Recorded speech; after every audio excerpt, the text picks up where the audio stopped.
Bienvenue dans cette 3e saison du podcast Récits Ocytociques.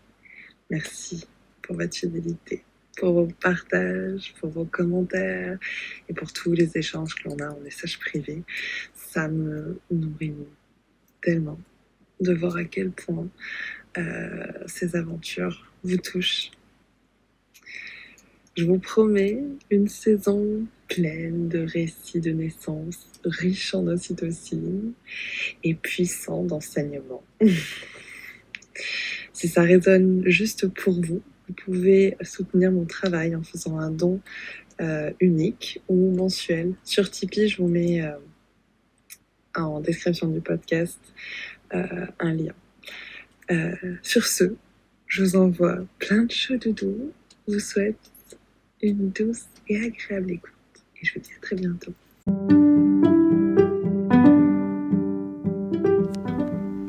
Bienvenue sur le podcast Récits Ocytociques. Des histoires de naissance positives et empuissantes. L'ocytocine, c'est l'hormone de l'amour. Ça signifie littéralement enfantement rapide. Je m'appelle Charlotte Ordou et j'ai l'honneur d'accompagner les familles en tant que doula. C'est durant ma dernière grossesse, où je cherchais à me nourrir de récits inspirants, que j'ai lancé les lives ocytociques sur Instagram. Vous retrouverez ici nos échanges.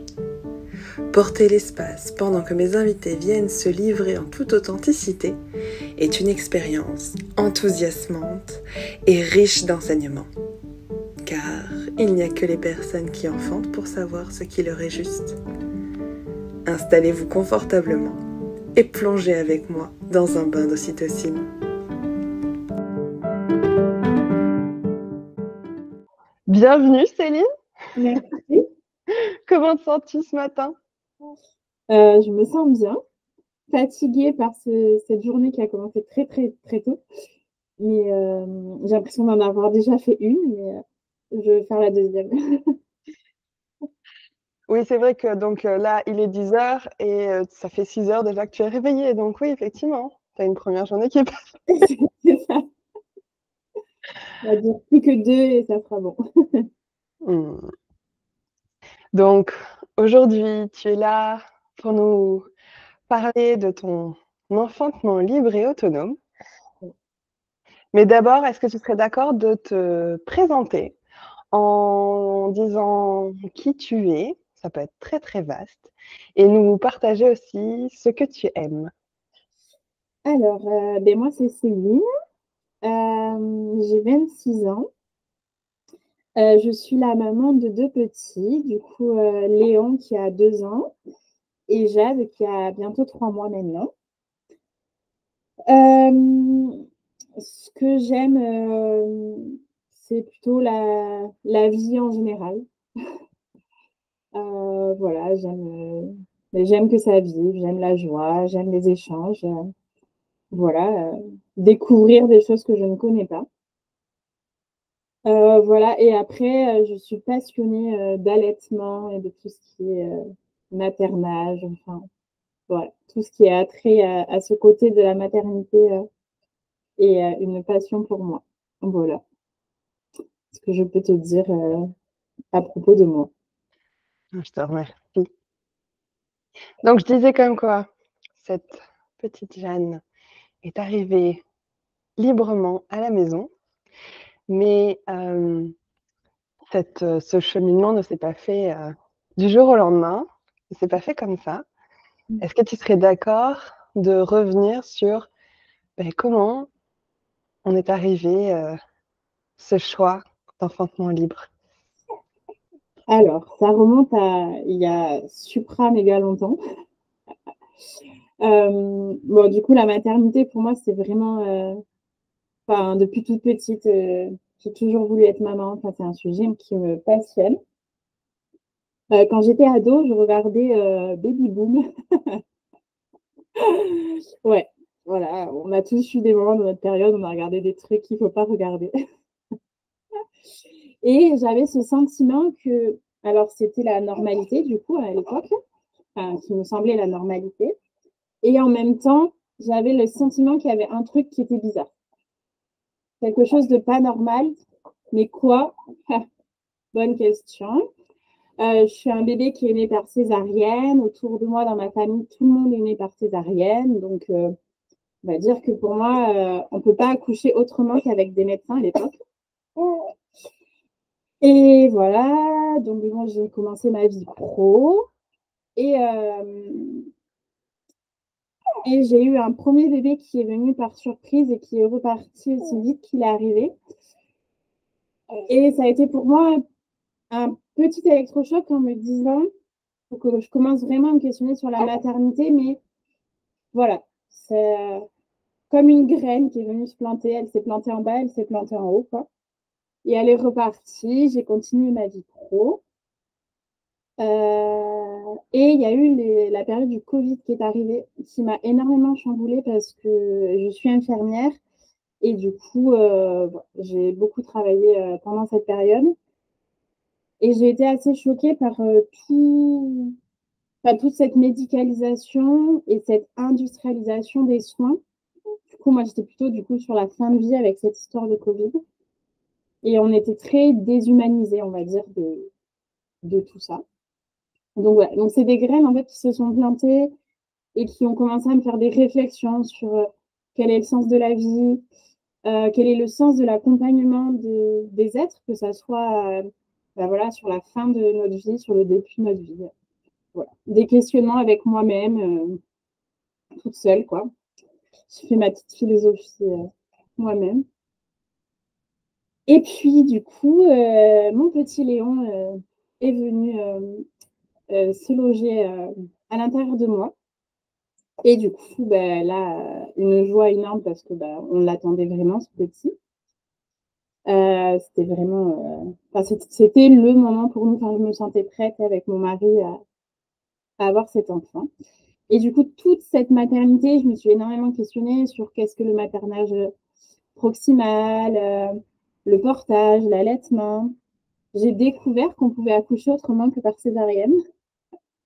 Ou réellement découvert, parce que du coup, j'avais vu des trucs chez Baby Boom, mais là, je suis plutôt partie sur l'accouchement physiologique, normal et tout ça.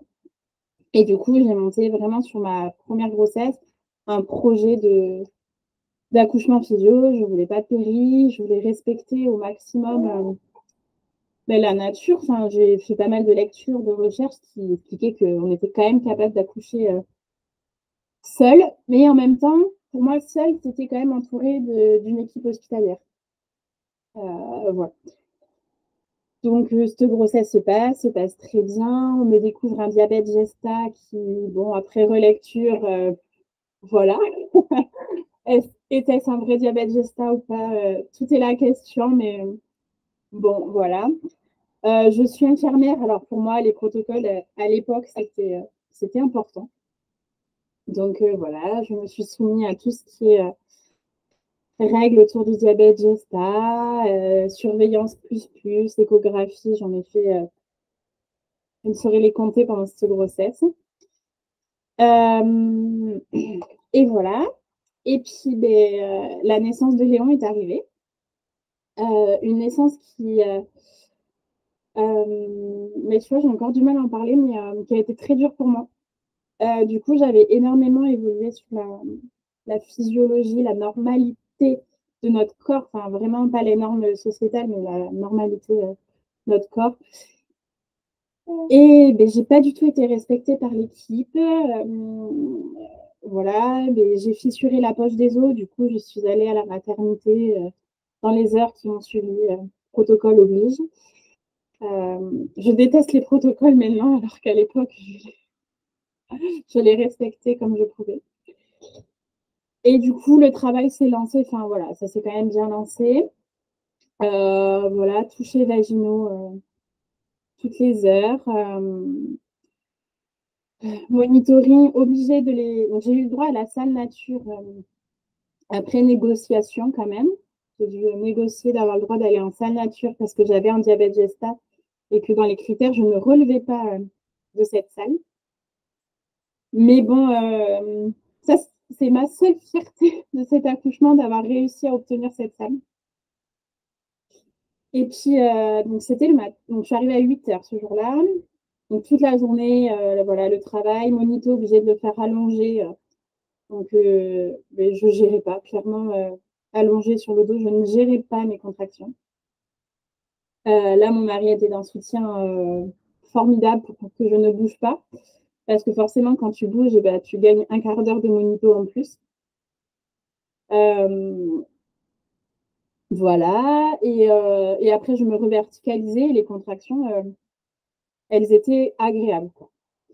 Et puis 19h est arrivé, je dilatais tranquillement.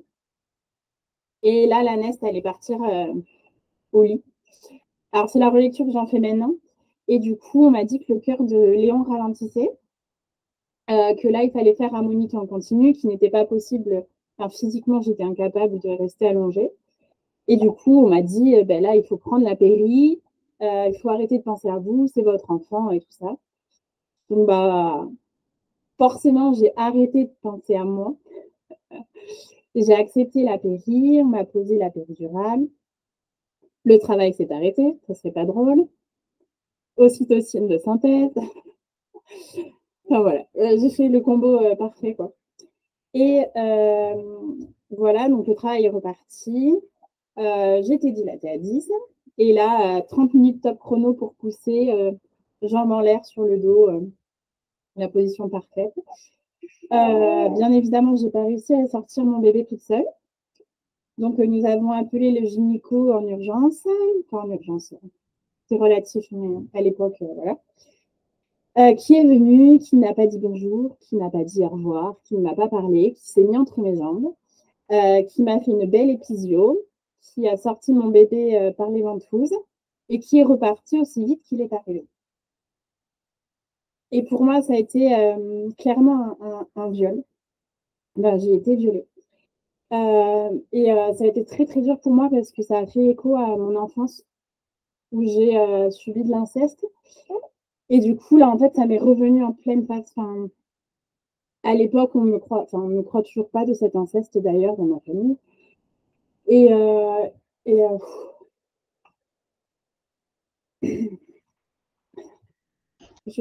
C'est normal, c'est ok. Prends ton temps. c'est dur. Et du coup, ça m'est revenu en pleine face où, en fait, encore une fois, j'ai pas été capable de dire non.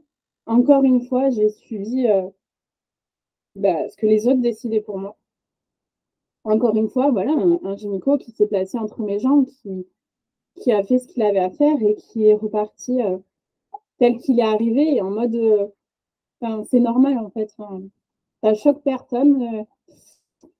Et du coup, voilà, donc mon bébé est sorti. Donc, en dehors de ce que moi j'ai vécu violemment, pour lui aussi, je trouve ça très dur de naître en étant tiré par la tête. Enfin, je trouve ça très barbare comme naissance. Et voilà, donc le voilà qui est né. Et donc voilà, on le met sur moi. Il ne t'aide pas de suite. Et du coup, alors ça me choque maintenant quand je le relis, mais du coup, c'est la puère qui a pris la tête de mon bébé et qui l'a calé sur mon sein. Et je trouve ça très barbare parce qu'en fait, il est né tellement violemment. Ben oui, t'as faim, toi.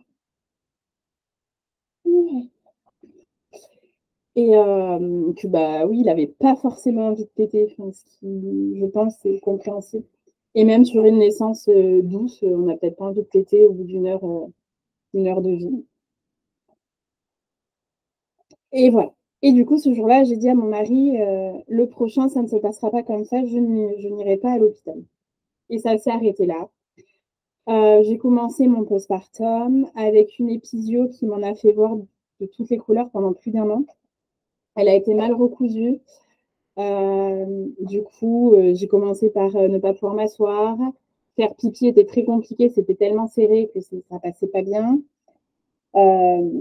Voilà. Donc une épisio qui m'a rappelé tous les jours ce que j'avais vécu.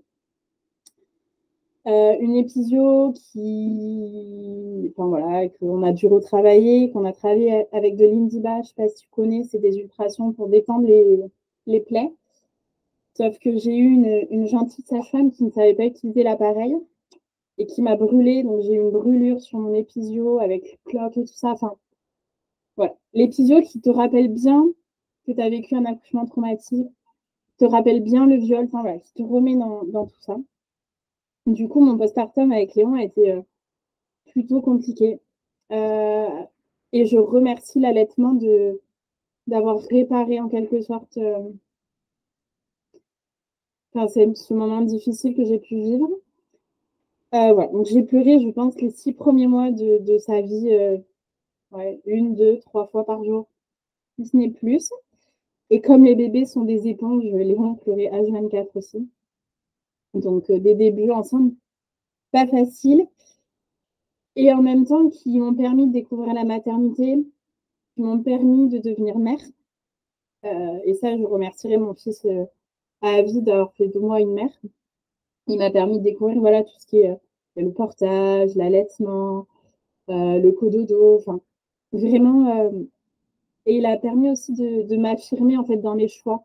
J'ai pas pu m'affirmer le jour de l'accouchement et du coup, dans la maternité, j'ai appris à m'affirmer et en disant mais vous n'êtes pas pour l'allaitement long, vous n'êtes pas pour le cododo, mais en fait, c'est mon histoire maintenant et celle de mon mari et de mon bébé. Et c'est notre histoire à trois. Donc voilà. Donc j'ai continué mon petit postpartum en me disant le prochain, c'est hors de question que je revive la même chose. Je suis plutôt contente que ça m'ait quand même pas bloqué dans l'idée d'en avoir un deuxième. Mais voilà, donc j'ai fait mon petit cheminement au milieu de, je pense, une petite dépression. Enfin, je sais pas trop le nommer, mais ça a été voilà, assez violent pour moi, ce postpartum. Et puis voilà, la vie a continué son cours. Et du coup, mon fils avait 1 an et demi. Et Jade est venue, elle aussi par surprise, par contre, s'inviter. Et du coup, ce jour-là, quand je l'ai compris que j'étais enceinte, parce que je maîtrise très bien mes cycles, et le jour où, du rapport, j'ai compris que là, c'était reparti pour la vie. Et du coup, gros coup de panique de ma part, eh bien, je vais être de nouveau maman. Je ne suis pas totalement guérie de l'accouchement d'avant. Je ne veux pas revivre ce que j'ai vécu. Voilà. Et du coup, j'ai eu, je pense, un mois assez compliqué là-dessus, un mois qui m'a beaucoup chamboulée, avec voilà, un bébé surprise. Et je suis très heureuse qu'elle soit venue par surprise parce que je n'étais pas prête et je pense que j'aurais jamais été prête. Donc, très heureuse qu'elle ait décidé pour moi et pour nous là-dessus. Et, et du coup, voilà, elle est venue. Et là, je dis à mon mari, eh bien, elle naîtra à la maison, cette petite, hors de question que j'aille à l'hôpital. Enfin, c'était comme une évidence, en fait. Je pense que tout a cheminé tranquillement, en fait, dans ma tête, de façon plutôt inconsciente que consciente, avec quelques petites réflexions à moi-même, mais vraiment, ça a cheminé. Et à l'époque, je ne connaissais pas l'ANA, je ne connaissais pas l'enfantement libre. Voilà, en tant que bonne infirmière, pour moi, l'accouchement, c'est forcément accompagné d'un professionnel médical. Du coup, juste avant que je tombe enceinte, on avait rencontré une sage-femme à AD pour voilà, questionner mon mari parce qu'il se posait pas mal de questions. Voilà, il me suit dans mes idées, mais il est quand même flippé. Voilà, il s'est dit qu'est-ce qu'elle a encore comme idée. J'ai souvent des idées un peu folles, mais. Et comment dire, il a. Voilà, donc on l'avait rencontrée, donc j'apprends que je suis enceinte, je l'appelle et elle m'annonce qu'elle ne pourra pas être du parcours avec nous parce qu'elle aussi est enceinte et qu'on avait du coup le terme à 1 mois près équivalent. Donc, voilà. Donc là, la question de, ben, il n'y a pas de sage-femme, qu'est-ce qu'on fait? Pour mon mari, c'était hors de question qu'il n'y ait pas de sage-femme. Pas de sage-femme, pas d'accouchement à la maison, c'était. Et du coup, moi, je me suis dit, mais c'est fou. Je ne comprends pas, je ne trouve pas de sage-femme, sur mon secteur, il n'y en a pas. Et je suis tombée sur un post Instagram, alors de qui je ne sais plus, vraiment. Où si tu ne trouves pas de sage-femme, c'est que tu n'en as pas besoin. Et là, Je vais juste nommer, voilà, la personne qui dit cette citation, c'est Liliana Lamers, Ouais. qui est la doula, donc qui travaille avec Michel Audin.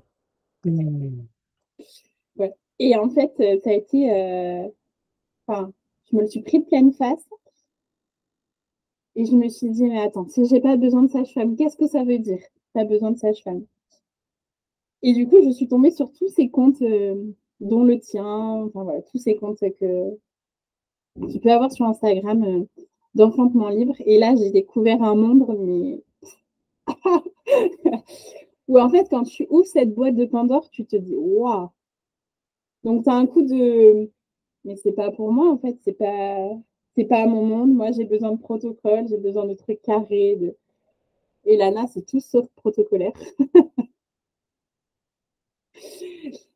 Et vraiment.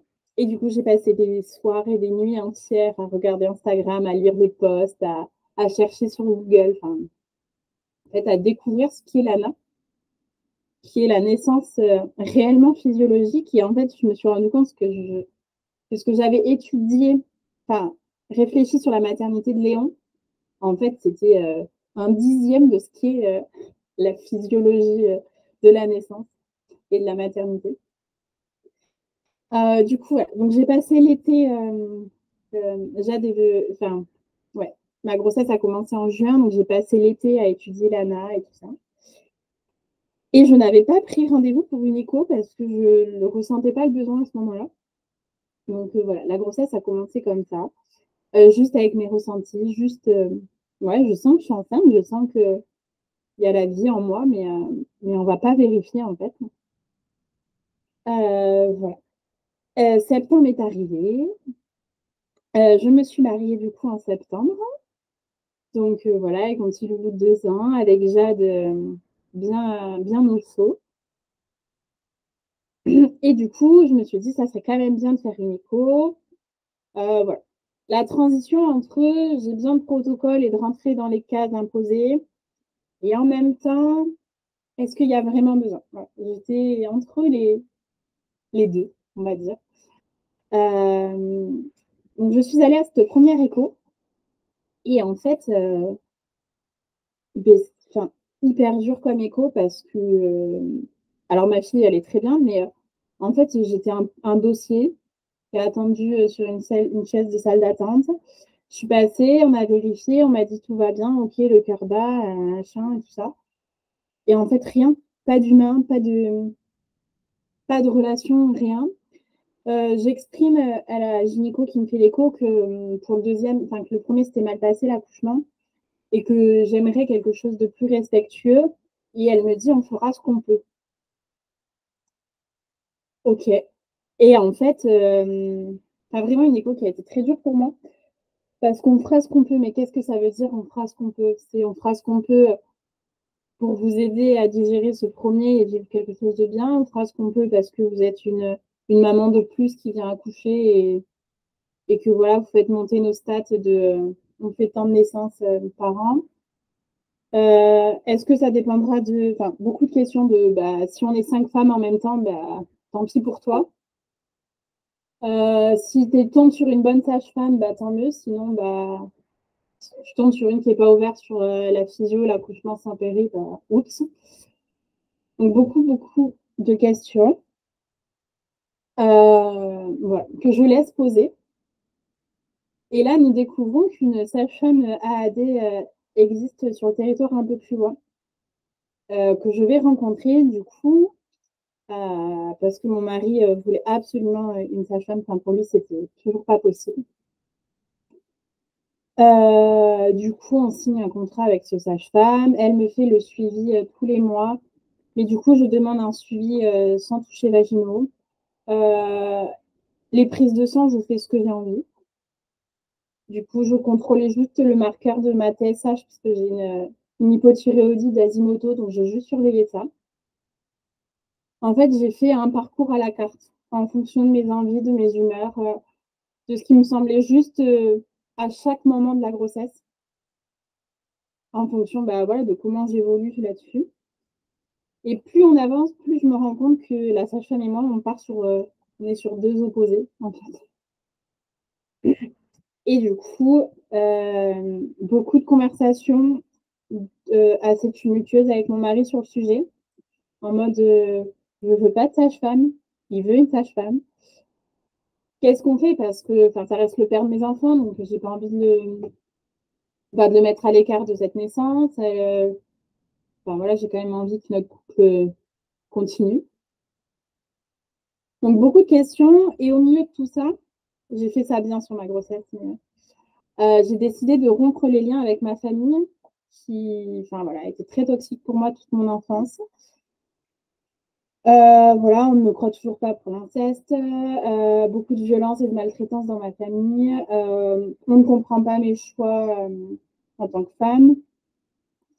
Donc en même temps, je romps les liens avec ma famille, donc je vis le deuil, d'avoir des parents, d'avoir un frère et une sœur. Au milieu j'essaye de profiter de ma grossesse. Vraiment, émotionnellement, cette grossesse a été très, très dure. Et en même temps, j'ai kiffé ma grossesse parce qu'elle m'a tellement aidée dans ce que je suis là. Ça a été une vraie guérison, cette grossesse pour moi. J'ai travaillé beaucoup de choses, je pense. Je pensais pas pouvoir travailler autant de choses en même temps, mais on se découvre, je trouve, grâce à la maternité. Donc voilà. Et l'intuition me fait sentir que c'est une petite fille que je porte. Voilà. Donc nous avons fait le choix avec mon mari de pas savoir cette fois-ci si c'était fille ou garçon. Mais vraiment, je le sais, je le sens que c'est une fille. Je peux pas l'expliquer, mais je sais que c'est une fille. Et du coup, ça commence par de la colère quand je commence à ressentir et comprendre que je porte une fille. Parce que ma relation mère-fille, c'est une catastrophe. Et que pour moi, je ne suis pas capable d'être une maman d'une fille. Et voilà, je ne pourrais pas la protéger d'un inceste, je ne pourrais pas la protéger de tout ça. Je ne suis pas capable de lui offrir l'amour que je suis capable d'offrir à un petit garçon. Donc beaucoup de colère de me dire mais je veux pas une fille, pourquoi tu es venue alors que je suis pas à la hauteur de ce que tu veux toi, et de ce que tu as besoin en tant que bébé, en tant que fille, en tant que donc voilà. Donc beaucoup de travail sur ma relation mère-fille, beaucoup de travail de deuil de ma famille, beaucoup de travail du coup sur aussi qu'est-ce que la naissance physio et de me rendre compte que les protocoles de la sage-femme, elles ne sont pas en accord avec ce que moi je veux. Et plus on avance, plus on parle du jour J, où pas le droit de dépasser le terme quand tu vas accoucher à la maison. Si la tension est pas bonne, on peut pas. Minimum un toucher vaginal toutes les 4 heures, ce qui est pas possible pour moi. Tu as 24 heures après la fissure ou la rupture de la poche pour accoucher chez toi, sinon on est transféré. Tu as 1 heure max pour que le placenta soit délivré, sinon tu es transféré. Et en fait, beaucoup de choses qui font que je me sens prise au piège en fait dans ça. Je veux pas. Enfin, mon mari, pour lui, c'était juste pas possible qu'elle soit pas présente. Et du coup, vraiment un duel entre tout ça, entre toutes mes émotions qui sont perdues, à essayer de profiter de ma grossesse parce que je suis quand même très heureuse d'être enceinte. Un truc, j'arrive même pas à mettre des mots dessus sur tout ce qui s'est passé pendant ces 9 mois, quoi. Ça a été 9 mois tellement intenses que, ouais. Voilà. Je vais faire la T2, l'échographie de T2 parce que, voilà, sage-femme à AD, il faut pointer les 3 échos. Et là, un coup de chance pour moi, l'échographe tombe en panne. Et là, mais vraiment, je pense que des fois, on nous entend là-haut, c'est sûr. Et du coup, en fait, elle a eu le temps de regarder un petit peu et l'échographe tombe en panne. Et elle me dit, on reprogramme un truc si vous voulez voir votre bébé. Non, mais j'ai pas besoin en fait. On reprogramme rien du tout. Donc voilà.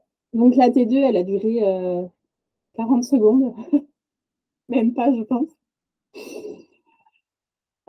Et en fait, là, je me suis dit, mais en fait, c'est vraiment pas pour moi. Mais en fait, j'ai même pas envie d'être transférée pour un faux problème. Parce que du coup, j'ai appris à découvrir que les problèmes pour les médicaux ne sont pas de réels problèmes dans la physiologie de l'accouchement. Et ça, c'est hyper dur en tant que soignante de se rendre compte que, en fait, ce que tu fais toi en tant que soignant, eh ben, c'est pas tellement respectueux en fait de l'humain et de tout ça. Donc beaucoup de questions sur ma posture de professionnelle dans tout ça. Heureusement que je suis employée nulle part parce que du coup, je n'y retournerai plus jamais à travailler. Du coup, voilà. Donc j'ai travaillé sur toutes les sphères, je pense, de ma vie pendant cette grossesse. Arrive le 3e trimestre, donc je ne vais pas faire la T3 parce que j'en ai pas envie, je n'en ressens pas de besoin. Je Enfin, je trouve qu'en fait, mes ressentis personnels sont beaucoup plus fiables qu'une machine qui va regarder quelque chose, calculer, parce que les nombres, on aime beaucoup les nombres, les chiffres, des choses qui sont OK. Là, son cœur bat, mais qu'est-ce qui me dit que dans 5 minutes après l'échographie, il battra encore? Et en fait, j'ai découvert pendant cette grossesse que plus tu es médicalisé, moins tu t'écoutes toi et moins tu vis ta grossesse. Enfin, je sais pas comment dire. Moins tu la vis réellement. Enfin, je trouve pas les mots pour. Est-ce que si je te dis que, si je comprends bien, plus au final, l'extérieur t'apporte une information, plus ça te déconnecte de ton de ton ressenti intrinsèque des informations que te donne ton corps Ouais, instant après instant? ouais, c'est ça. Bien résumé. Oui, c'est ça. Ouais, plus on a d'infos extérieures, moins on s'écoute parce qu'on attend que l'autre nous dise et nous valide ce qui se passe à l'intérieur. Et du coup, c'est vraiment la différence entre mes 2 grossesses. Où pour Léon, j'ai eu une écho, je pense, tous les 15 jours, 3 semaines, à quelque chose près. Et là, j'ai fait une écho un quart, si je puis dire. Et en fait, j'ai vraiment appris à savoir comment elle allait, qu'est-ce qui se passait pour elle, qu'est-ce qui se passait pour moi, en fait, aussi. Et je savais quand est-ce que ma TSH déraillait avant même de faire la prise de sang. Et j'allais juste faire la prise de sang pour pouvoir adapter mon traitement au lévothyrox. Mais en fait, je me suis auto-gérée toute seule toute ma grossesse. Et, et j'ai fait, et comme j'en avais envie, cette histoire de diabète gesta aussi, elle m'a poursuivie pour la seconde grossesse. Où forcément, bah, j'ai été diabète gesta une grossesse, donc forcément des voyants très très rouges pour la deuxième. Et du coup, j'ai fait mon suivi, j'ai refusé de faire le test au glucose et j'ai suivi ma glycémie à mon rythme, à ce qui me semblait juste. Et en fait, mes glycémies, elles étaient alors pas parfaites pour les normes de l'hôpital, mais largement parfaites pour moi, pour ce qui me semblait juste par rapport à un des posts que tu as fait sur le diabète gesta qui m'a beaucoup aidé. Et en fait, oui, il y a des matins, j'étais à 1 gramme, mais qu'est-ce que c'est 1 gramme? Enfin voilà, en fait, oui, je pense que quand on est à 3 grammes tout le temps, toute la journée, il y a des risques pour le fœtus. 1 gramme de temps en temps, je suis pas, enfin, même si c'est tous les matins, en fait, je suis convaincue qu'il n'y a pas d'incidence sur le bébé. Et enfin voilà, et le sucre, on en a besoin. Enfin, c'est quand même une source d'énergie pour nous. Donc voilà. Donc j'ai aussi travaillé sur tous ces protocoles de diabète. J'ai tout déconstruit petit à petit, marche par marche, en redescendant certaines marches quand elles étaient trop hautes pour moi et que c'était pas le moment. Voilà, en travaillant sur qu'est-ce que c'est pour moi une famille, qu'est-ce que c'est prendre soin des uns des autres, comment je veux respecter mes enfants, enfin voilà, par rapport à mon histoire personnelle, qu'est-ce que moi je veux offrir à mes enfants. Voilà. Donc beaucoup de tumulte qui nous a beaucoup bousculé aussi dans notre couple parce que j'ai avancé beaucoup plus vite sur le chemin que mon mari. Et du coup, et je pense que c'est assez difficile pour lui de voir qu'il y a des moments où j'étais pas bien. Enfin, il y a des moments où j'ai vécu des grands bas dans ma vie de femme à ce moment-là. Donc voilà, beaucoup de choses qui nous ont bousculé. Et puis arrive ce fameux 20 mars où je suis à terme, selon l'échographie. Et bébé est toujours très, très bien au chaud. Et du coup, là, la pression commence à se poser sur moi de, il faut accoucher là, en fait. Là, si tu n'accouches pas, attention, il va se passer un truc de ouf. Je sais pas ce qu'ils ont peur. Enfin, je sais pas. Ça allait exploser, j'en sais rien de ce qui allait se passer. Mais voilà, une belle épée Damoclès sur ma tête. J'essaye de faire un truc clair quand même parce que c'est compliqué de tout résumer. Mais... Et du coup, donc bébé bien au chaud. Je contractais depuis le 15 février, donc ça faisait 1 mois et demi que je contractais, mais voilà quoi, ça contracte, mais bébé est toujours au chaud. J'ai besoin de beaucoup d'entraînement pour donner naissance, donc ça prend du temps. Un jour passe, 2 jours passent, et là, je suis à 2 jours post-terme. Je n'aime pas ce mot parce que pour moi, ça ne s'arrête pas net un jour, mais et là, la sage-femme me dit, eh bien, là, je t'ai suivi, je t'ai laissé faire un peu comme tu voulais, tu as mené ta fin de grossesse sans trop faire d'examen et tout ça. Mais là, il faut que tu ailles à l'hôpital faire un contrôle, en fait. Enfin, ça devient grave, quoi. Tu es à 2 jours post-terme. Et elle me dit, je lui dis oui, mais moi, je ne veux pas aller à l'hôpital, je n'en ressens pas le besoin, je sais que tout va bien. Et vraiment, je n'étais pas fermée au fait que s'il y a un problème, je vais à l'hôpital. Mais pour moi, tout allait bien, donc il n'y a aucune raison d'aller à l'hôpital. Et du coup, là, le ciel me tombe sur la tête, où en gros, c'est tu vas à l'hôpital, où je romps le contrat, et du coup, ça fait une dénonciation. Donc, en gros, c'est soit je vais à l'hôpital et je suis déclenchée, parce que voilà, on s'attendait. Moi, je fais des beaux bébés bien potelés de 4 kilos, donc je ne peux pas les garder trop longtemps. Soit je vais à l'hôpital me faire déclencher, soit je romps le contrat avec elle et je suis dénoncée. Donc, autant te dire que là, le ciel me tombe dessus. Je remercie mes copines qui ont été très présentes et très soutenantes dans ce moment qui a été très difficile pour moi. Vraiment, je me suis pris une dégringolade sur la tête. Du coup, donc j'appelle l'hôpital, je prends rendez-vous pour 15 heures à l'hôpital. Et entre-temps, la vie est tellement bien faite, mais enfin, ça me donne les larmes aux yeux quand je pense à tout ça. 2 semaines avant d'accoucher, j'amène mon fils au LAEP régulièrement. Et ce jour-là, je rencontre une maman qui apparemment vient tout le temps au LAEP, mais je ne l'avais jamais vue alors que je vais tout le temps aussi. Et quand elle rentre dans la pièce, donc 2 semaines avant que j'accouche, donc on n'était pas encore sur les procédures et tout ça, je me dis, cette femme, elle a accouché chez elle, c'est sûr. Enfin, une intuition, mais vraiment, c'est... Et du coup, donc là, je suis au LAEP et je me dis, mais en fait, il faut que je lui en parle parce que plus on approchait du terme, plus on me parlait de potentiellement, si tu n'accouches pas à terme. Enfin.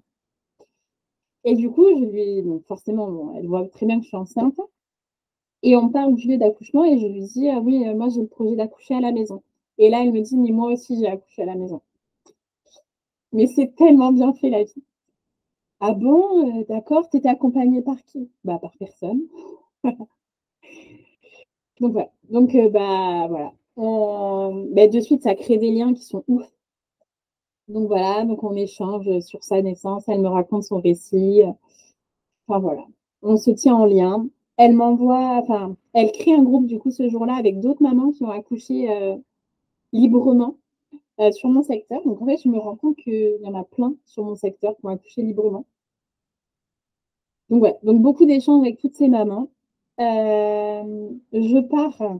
Non, mais j'ai fait des trucs de ouf sur ces 2 dernières semaines. Donc, le lendemain, je discute avec une qui a fait un ANA après 2 césariennes et qui me dit j'ai de la bourse à Pasteur, il faut que tu l'aies avec toi, il faut que tu viennes la chercher. Donc, j'ai fait 1 heure de route enceinte de 9 mois et quelques pour aller chercher la bourse à Pasteur. Voilà. Donc, bon, elle me raconte son histoire et tout ça. Voilà.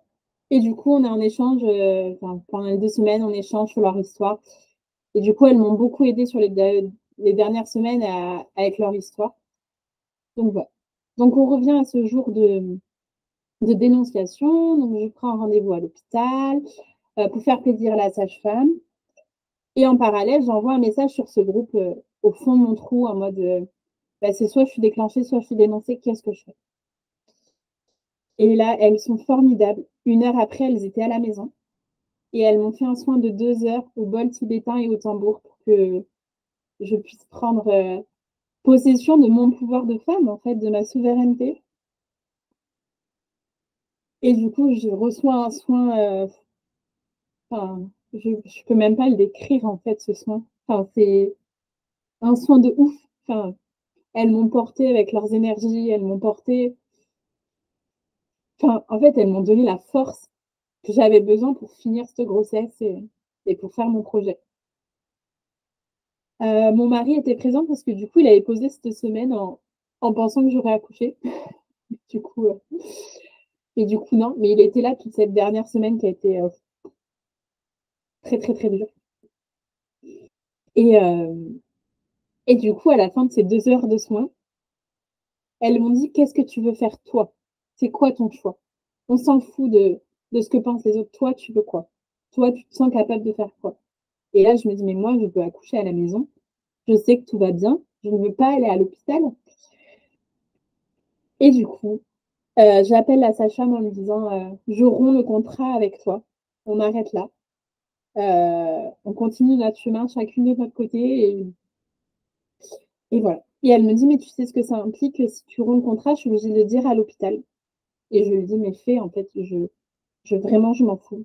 Là, je suis ancrée dans moi, je suis ancrée dans ce que je veux. Enfin, c'est mon projet, c'est mon histoire et en fait, personne a le droit de changer mon histoire et l'histoire de ma fille». J'appelle l'hôpital pour annuler le rendez-vous qui était à 15 heures.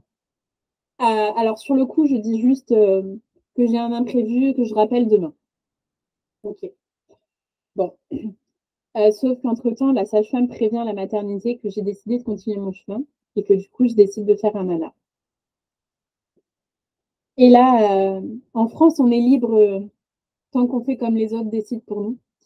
Et du coup, quand tu décides d'être libre comme tu as envie d'être libre, eh beh non, en France, ça marche pas. Hem, du coup, je suis assez déçue de notre système, de tout ça. Enfin, on se dit un pays démocratique, mais sur quoi? On prône liberté, égalité, fraternité, mais c'est des mots qui sont vides de sens, en France. Il y a rien derrière et et je trouve ça très dur, en fait, d'être dans un pays où on prône des trucs qui sont vides derrière.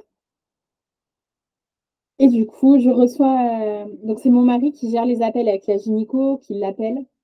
Voilà, les filles, elles m'ont dit: «Là, maintenant, c'est ton mari qui prend le relais, c'est lui qui a les épaules, c'est lui ton protecteur et toi, tu rentres dans ta bulle». Donc j'ai arrêté de donner des nouvelles à tout le monde.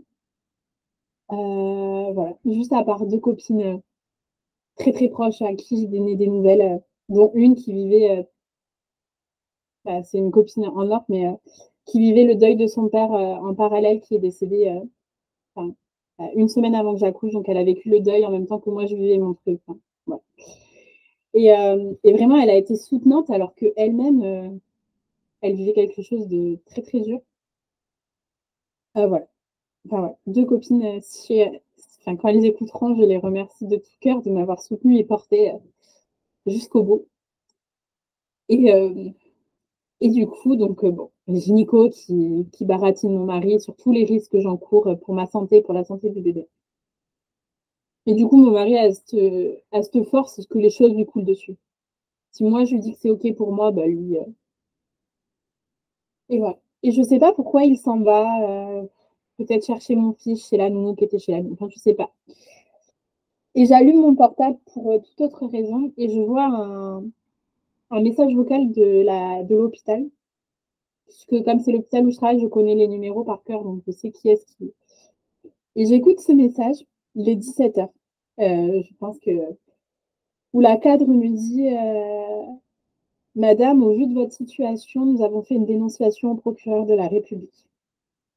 Et alors là, je fais un raccourci, très con, mais on me retire les enfants.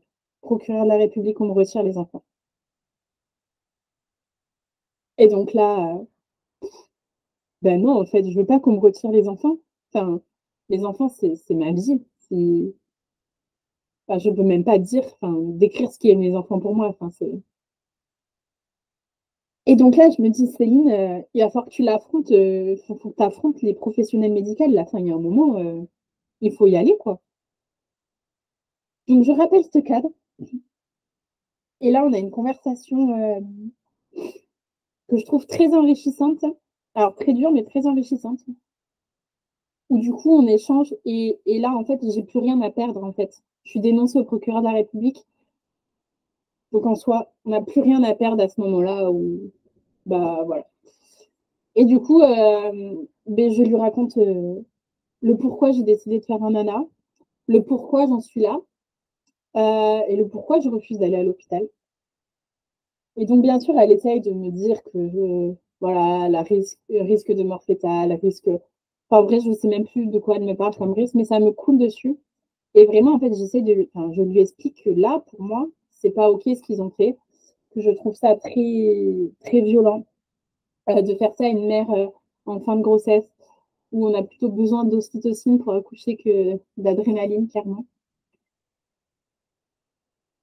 Et là, elle me rassure juste en me disant, mais c'est pas parce que vous êtes dénoncé au procureur qu'on vous enlève les enfants. Il y aura enquête, mais ça ne veut pas dire qu'on vous enlève les enfants. Elle me dit, c'est pour se protéger nous. Et je me dis, mais on en est à un point où on pense à soi avant de penser aux autres.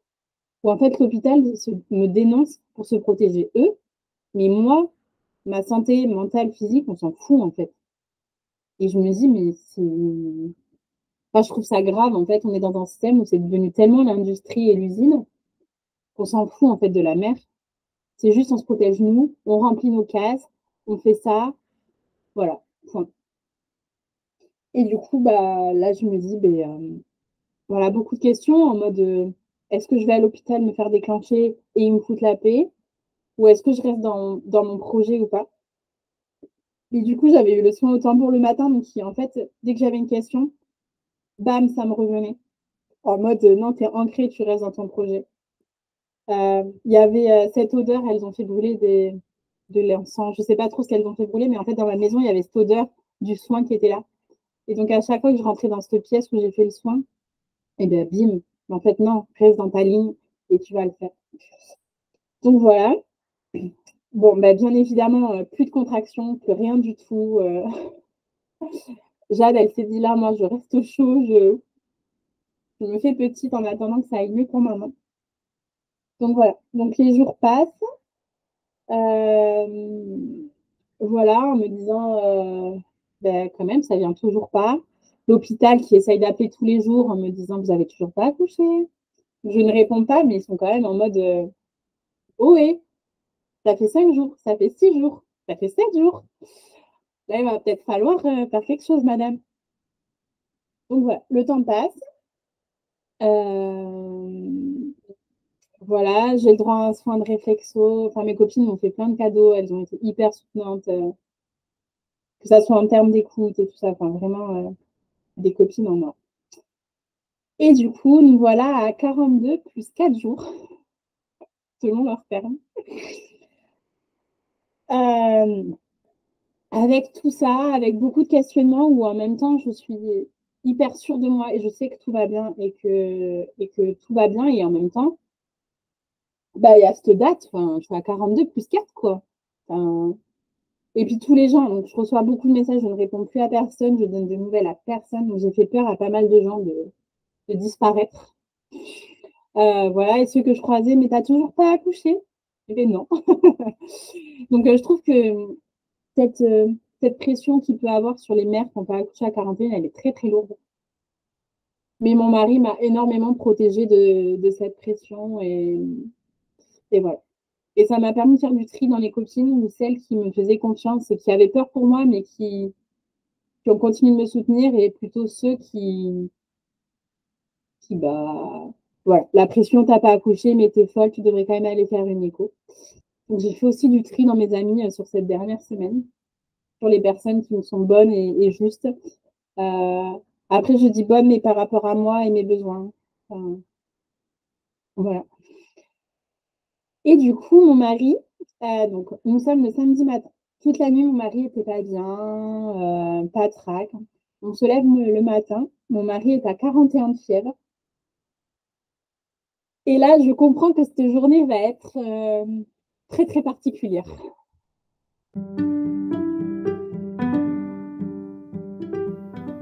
Alors, comment vous sentez-vous après cet épisode ? J'ai très envie de connaître vos ressentis, donc n'hésitez pas à les écrire en commentaire. Vous pouvez également laisser une note. Cela contribue à donner plus de visibilité à ces aventures empuissantes. Si cela résonne juste pour vous, partagez cette histoire, qu'elle puisse soutenir d'autres familles en cheminement. Je vous remercie, vous envoie plein de chaud doudou et vous dis à la semaine prochaine pour un nouveau récit ocytocique.